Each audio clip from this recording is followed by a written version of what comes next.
Welcome back, everyone, to Day 8 of EEI's 5th Annual Global Electrification Forum, or GEF. If you are just joining us today, my name is Vanessa Ferrero, and I'm Manager for International Programs at EEI, and I will be your MC throughout the GEF.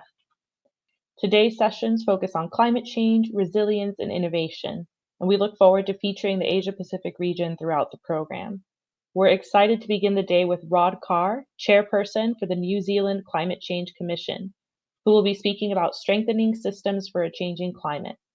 Rod will be joined in conversation by EEI Vice President for International Programs, Dr. Lawrence Jones. Without further ado, please welcome Rod and Lawrence to the stage to kick off the day. Hello, Rod. Welcome. Kia ora. Welcome, Lawrence. Thank you so much. Well, without further ado, I'm just going to hand it over to you to give your opening remarks, and then we can get straight into the question and answer. So please go ahead and let the audience hear what you have to say. Indeed. It's a pleasure and a privilege to be here today to talk to you from the South Pacific. Let me give a little context to the circumstances New Zealand finds itself in. So New Zealand is a small island nation of 5 million people spread on largely 2 islands with Cook Strait between us. Our configuration has enabled us to generate 85% of our electricity from renewable sources, largely from sources such as hydropower, geothermal systems. However, because we are 3 hours flight from the nearest landmass, we import fossil fuels, which, when combusted in the open air, mean that of all the energy used in New Zealand, only 40% comes from renewable sources. As part of New Zealand's commitment to get to net zero emissions of long-lived gases by 2050, we are going to need to decarbonize the way in which we use energy in New Zealand. Ground transportation accounts for about 40% of our long-life gas emissions. And with known technologies, largely battery electric technologies will be used to displace liquid fossil fuels in our transport system. Should a cheaper and more reliable technology emerge, such as fuel cell hydrogen, then of course that pathway will create options for New Zealand. We also use coal in boilers to create milk powder, which we export in a $20 billion a year industry. Our largest dairy processor has committed to decarbonize its milk processing by 2037. We also use gas, fossil fuel gas, for peak demand meeting in our electricity generation system. So the Climate Change Commission's work has looked at what are the technically feasible, economically affordable, and socially acceptable ways in which New Zealand can decarbonize transport, low and medium temperature process heat, and heating the spaces we live and work in. Obviously, electrification plays a significant part in any of the likely pathways New Zealand will follow.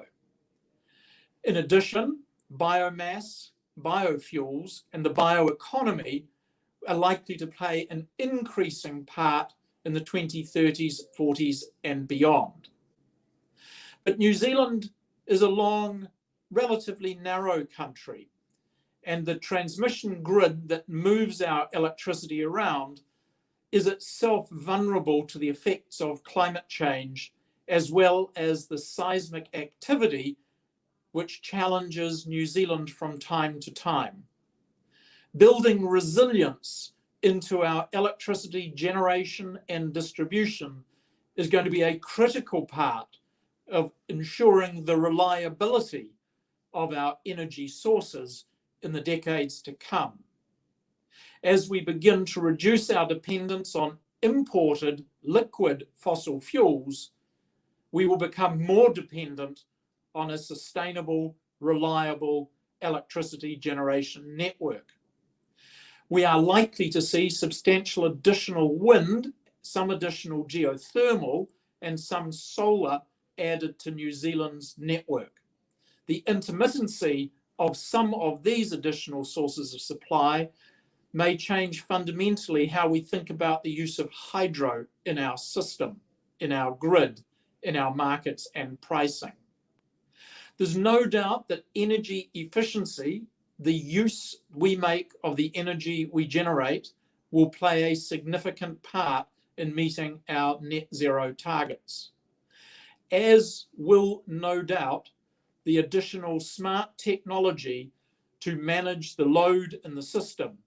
Demand management must be an integral part of New Zealand's future electrification if we are to be able to afford the type of systems generation we will need to build and use in the decades to come. New Zealand is blessed with a range of choices. We believe we do not need nuclear power in New Zealand to generate electricity from renewable sources to sustain the prosperity of the New Zealand economy. We do not believe we need major new hydro dams on our waterways, but we do need renewables from wind and solar, and we do need to use what we generate more carefully.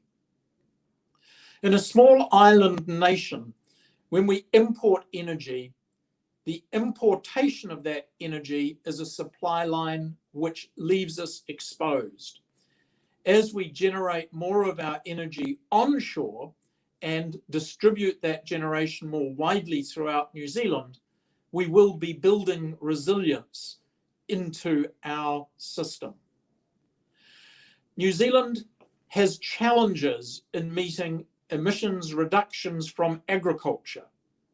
It makes it all that more important that we actively pursue emissions reduction where we can, where known technologies and the price path of those technologies makes them affordable for New Zealand in its transition. It will be interesting to see how willing, not just how able, New Zealanders are to undertake the transformation that will be critical if we are to play our part in meeting our fair share of emissions reduction in the years and decades to come.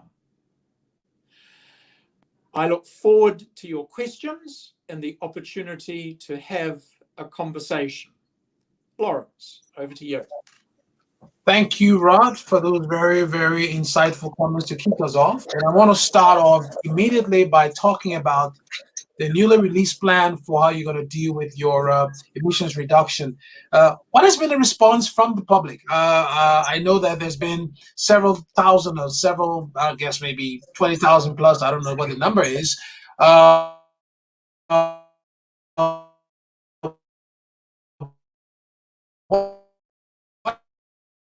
lost your soundtrack. Can you hear me? Finish from the public. I'll record this plan that you found. There we go. Go ahead. All right. So, yes, the Climate Change Commission published draft advice on emissions budgets and an emissions reduction plan on the 1st of February this year. That plan was available for public submission, and we have received 15,500 submissions in respect of that draft advice.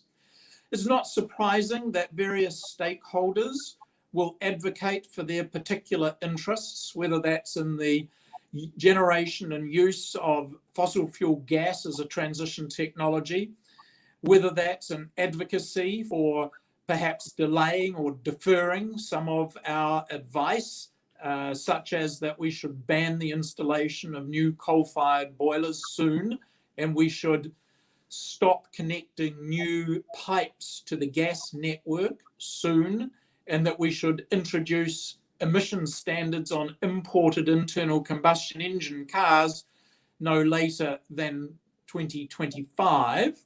So we've got a series of specific dates and advice, and some of the submissions are that we may be being too bold and too ambitious, moving too soon.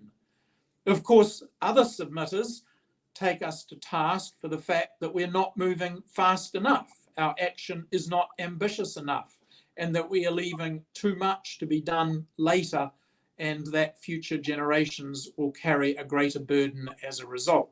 Mm-hmm. We also have those submitters who believe that markets, prices, producer and consumer choice should be allowed to dominate the decision path for New Zealand, while others believe that markets are unable to do the work that needs to be done in the time that is available.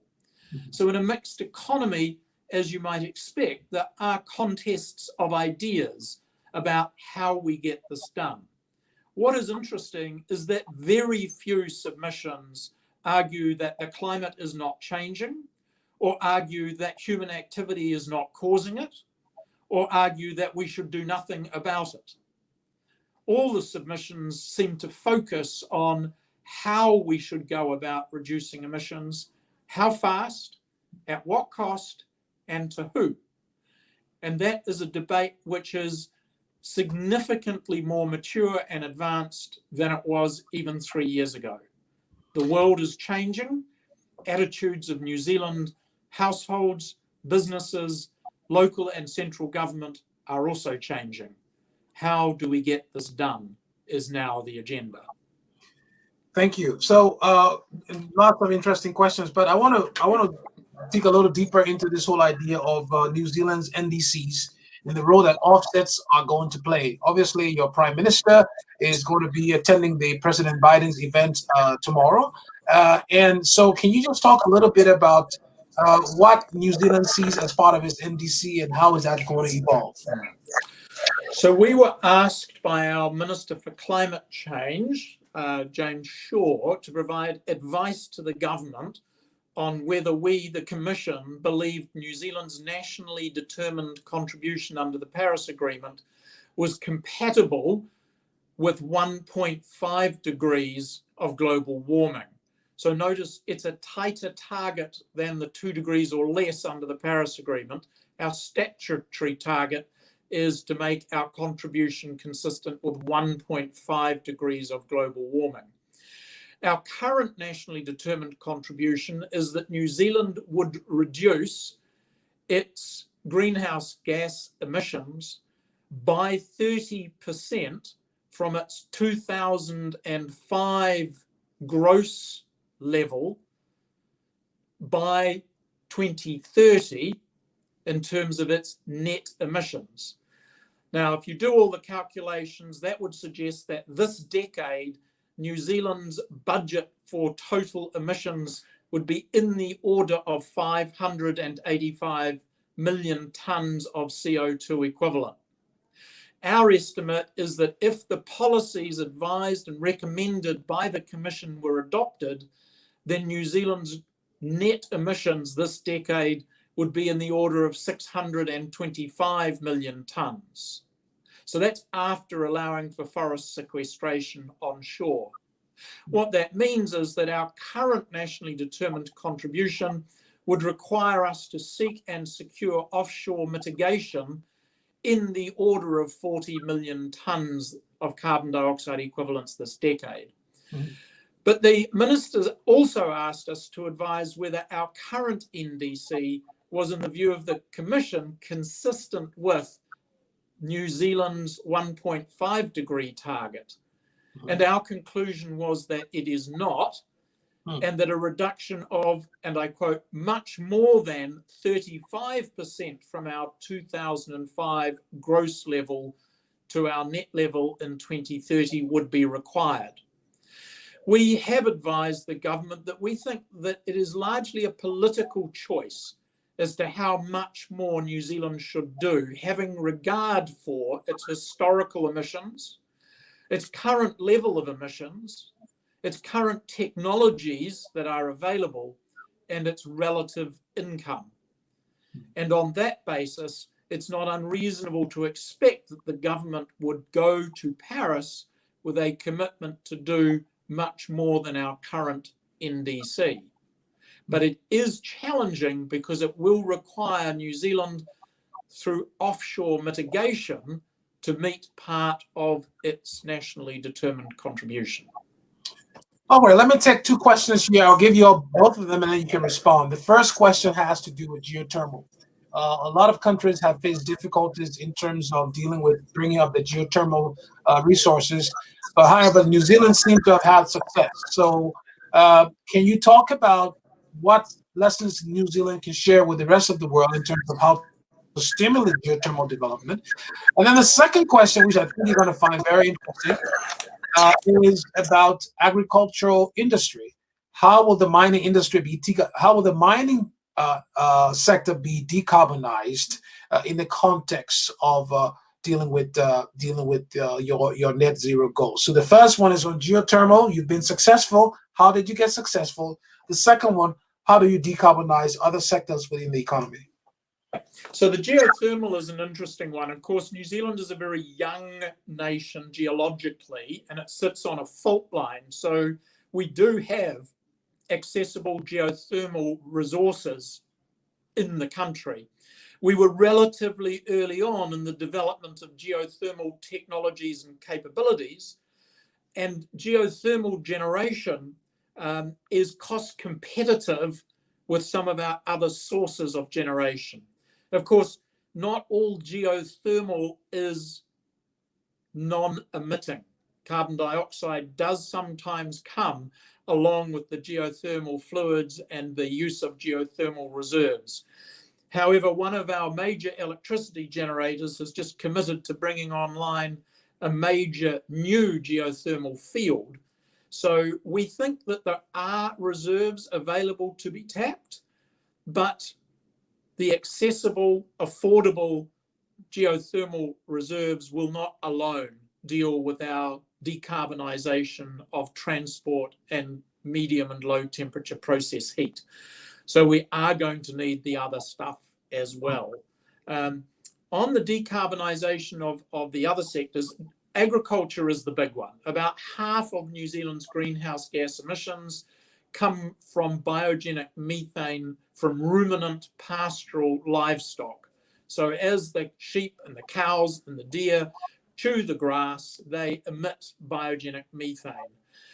There are some ways in which the Commission believes the current level of production of meat and milk could be sustained with lower emissions, and that is through breeding animals that are basically already in the herds and flocks, but have a trait where they are more efficient at turning grass into meat and milk, and therefore emit less methane. So that's a breeding for trait process which New Zealand agriculture, New Zealand farmers, New Zealand science knows how to do and has done well for decades.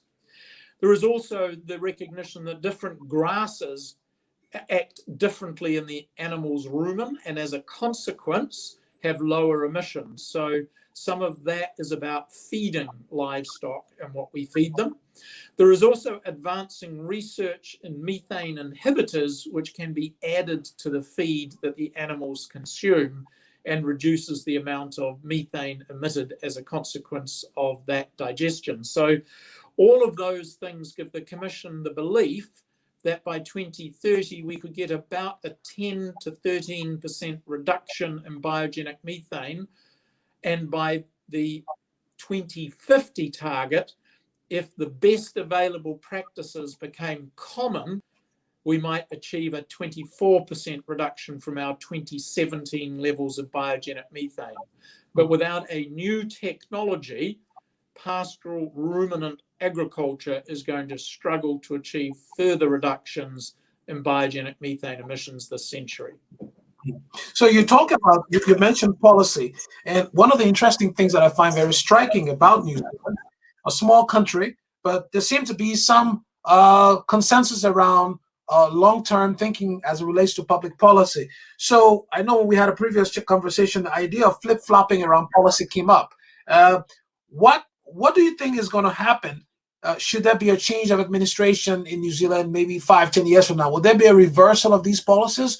Or are these now cemented in the mindset, in the thinking of society, that there is no turning back from these policies that you guys are proposing? So the legislation which put our targets on the statute book was passed by the New Zealand Parliament without a dissenting vote.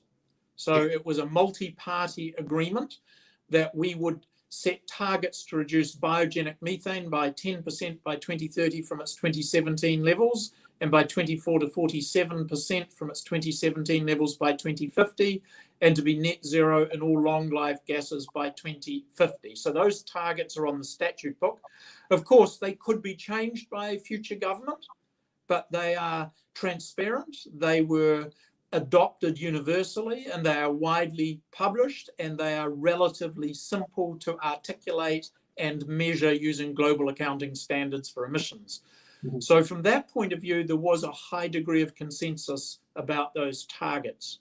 The legislation which established the Climate Change Commission was part of that same bundle of legislative acts, and as a consequence, there is general acceptance that an independent, evidence-based advisory group can help the government of the day, of whichever flavour, to adopt emissions budgets and emissions reduction plans that are compatible with those statutory targets. And the business community has also been very clear that they need certainty about the public policy commitment in order to make the investments that will be needed in the years and decades to come.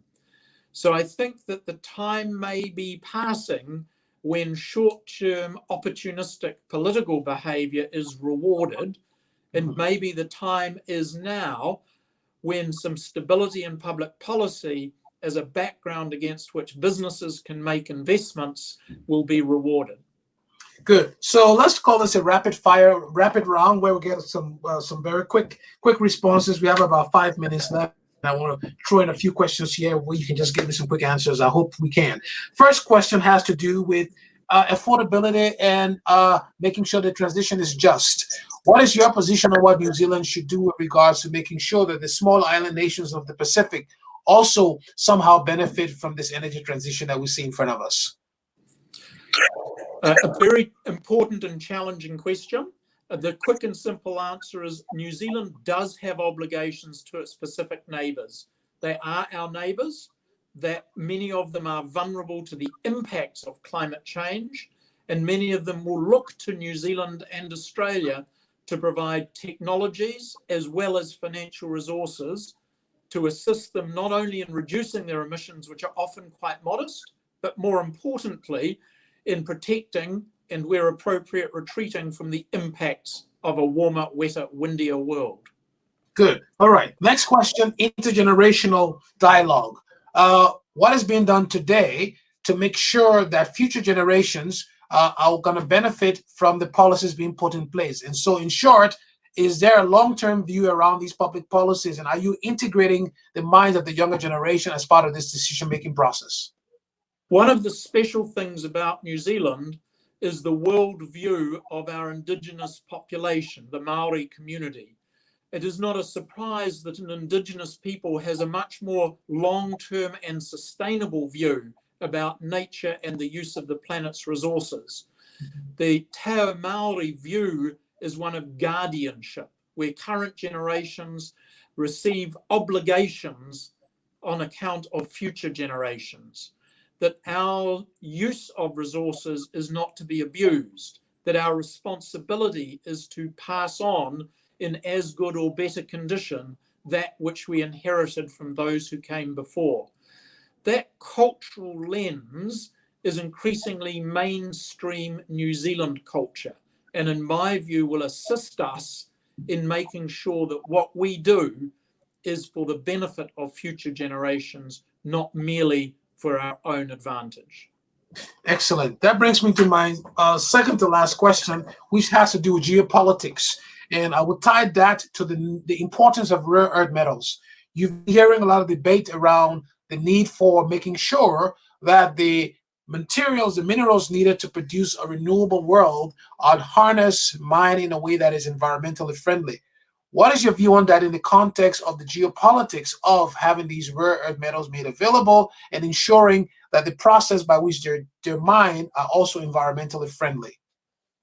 So I think we have to be clear that the extraction of resources from the planet, whether they're rare earth metals for a battery electric future, or whether they are the fossil fuels that are currently mined and pumped, the labour conditions of those workers should be of concern to us, and that the labour conditions are relevant not only to the extraction of rare earth metals, but also to our use of other resources on the planet.